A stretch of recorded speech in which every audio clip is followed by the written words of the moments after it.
Hello, everyone. My name is Savana Shaltry, and this is Savana on the Spot. Today we have a guest questionnaire, Anna May. Hi, Anna. How are you today? Doing well. How about you? I'm doing great. And just letting everyone know, Savana Shaltry, yoga instructor with Elmere Day. So Trent usually does all these things, and I'm learning. So Anna, you've joined me for Savana on the Spot, and you've prepared 3 questions for me, and I'm super excited to get into it with you to see what you've come up with. Okay, so you ready for the first one? I'm ready.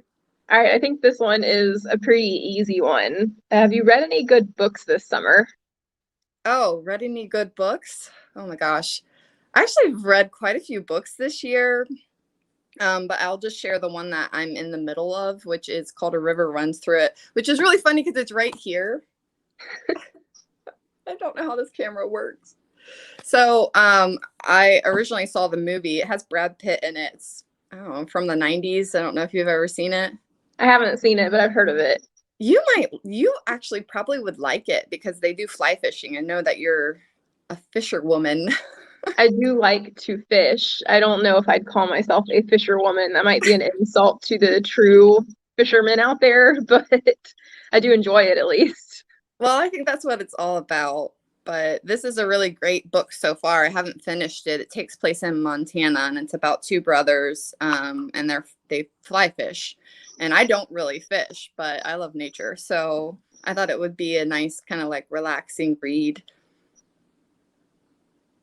Okay, well, I'll have to check that one out. Yeah. Okay, so the next thing I have is I think yoga can be pretty versatile. And I feel like you, of all people, have the ability to make yoga work to just about any type of music. So, if you happen to be doing yoga to Weezer, what songs would you pick and what yoga poses? uh I think I would get creative with it. One of my favorites is, yeah, of course, I'm going to have like a block here, right? I'm not going to remember the song titles. But on the Blue album, I can't even think of the name of the song, but it's the last song and it's really beautiful. It's a really beautiful song.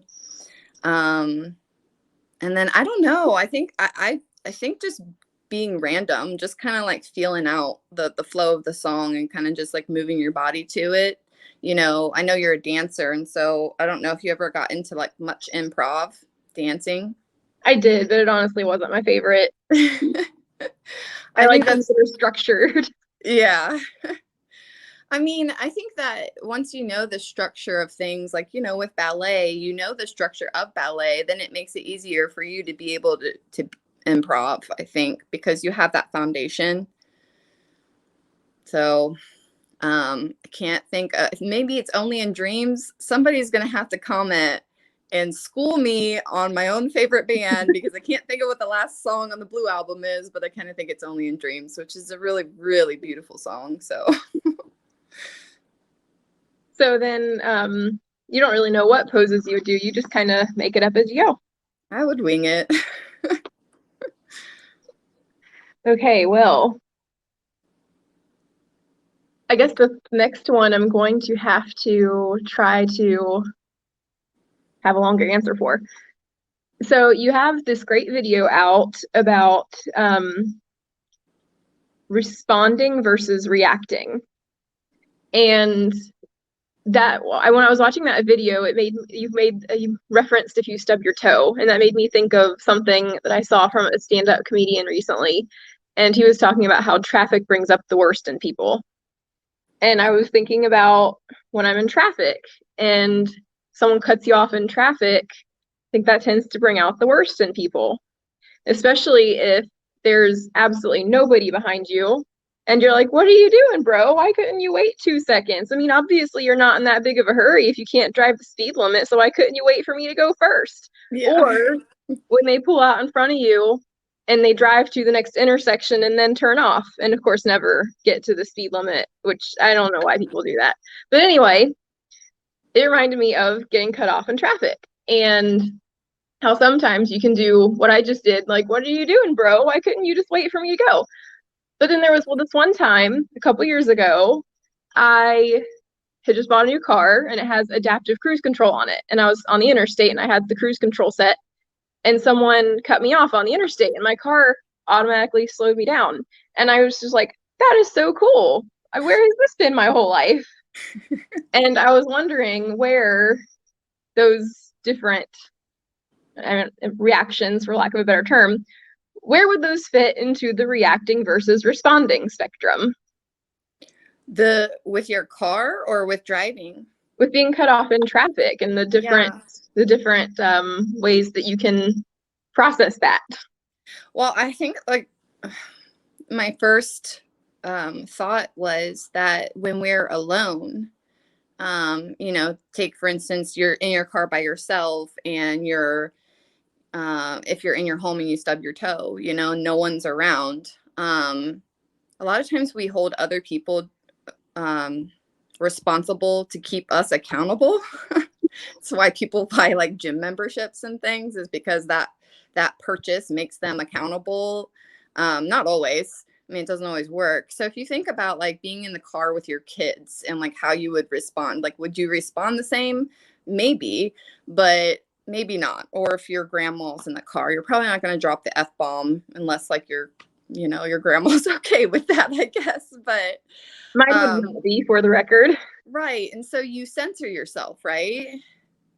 So you wouldn't let that like road rage Anna come out and be like, dude, I have a place to go kind of thing. And so that's where like we are taking control of our like reactions and turning them into a response. And I don't want to say lazy, because lazy has like a really negative connotation, but when we're on our own, it takes more focus to hold ourselves accountable to the kind of person we want to be. And if you think about it, when you're in the car and someone cuts you off, we don't know what's going on with them. I mean, they could be a jerk, who knows, but they could be having like a really awful day. And the other thing is when we just allow ourselves to get into those like negative reactions, like we're spending energy, like we're spending energy that we could use elsewhere. That's the way I look at it, I guess. And so it's like, how do you want to spend your energy? And then when you practice these things alone, I use the example of stubbing your toe because to me it seems like an easier one. It doesn't happen all the time, whereas like you could be, depending on where you drive, like I know you drive to Richmond, so you're dealing with traffic on a regular basis. And so if you're used to, not saying that you have road rage, but if you're used to getting angry on the road, then you've created that like habit and that pattern of reactions. And so it could take more focus for you to switch gears. And so I think, with these, the show, Savannah on the Spot, Trent and I talked about awareness a lot. And so being able to realize that like, oh, hey, I'm a rager. I'm a road rager. And if that's something that bothers you, if you feel like, that's like not the kind of thing that you want to invite into your day, then that's where it starts, with that awareness, to be able to say like, man, when people cut me off, I go like beast mode. I hawk it out. And I want to be more Bruce Banner and less hawk on the road. And so it's a practice, it's a discipline, a focus to first be aware, and then be aware, B, realize that you have a choice between that reaction that is most of the time a practice habit or pattern, and choosing a different way. And that comment about, these aren't your words, but adapting to your audience is really interesting too.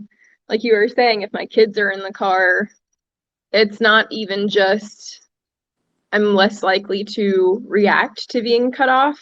it's less likely to happen in the first place because I'm more likely to just let people in.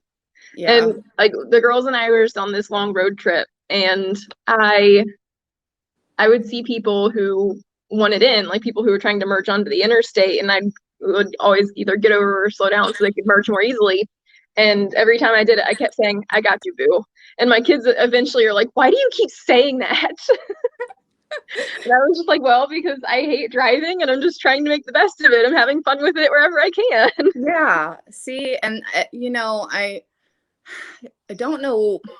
I don't know. Maybe someone in the can put their answer to this in the comments, why we let ourselves. I mean, I guess part of it is freeing, just to be able to let loose. Um and I guess it depends on how you feel afterwards, like I don't know. I like that. I got you, boo. But I always think, with my kids, it's like if you can control yourself in one situation, that means you can control yourself in another. And it's just nice to know that there are options, that we always have options and we're not like destined to, be stuck in a certain habit for the rest of our lives, unless we want to be, I guess. Well, that was my 3 questions. Yeah. I feel like I should tie this into yoga somehow. I did that on my video on Facebook and on Instagram. But when just like when you're with an audience, like your children or your grandma, and you're in the car, you're like, I'm not gonna be the hawk in front of grandma. um, Meditation and yoga make that easier too, because you're constantly practicing um, um, being like out, not out, I don't want to say outside yourself, but it kind of is like looking at it objectively, if I could talk. So, you're seeing, or you're allowing your thoughts to happen without like judging them or getting intertwined in them. And so you're practicing kind of just feeling out the emotions and feeling out the thoughts and letting them pass. And the more you do that, it's easier to pick up on that awareness piece, but then also just kind of like let it pass. And so if your intention was to not, hawk out on the road anymore, if you're sitting down in meditation, you can actually, with your imagination, recreate a scenario of when you were, kind of like lost control in your car, and then kind of just feel that out and like let it pass. And the more you do it, the easier it gets to kind of tap into that response instead of the reaction. So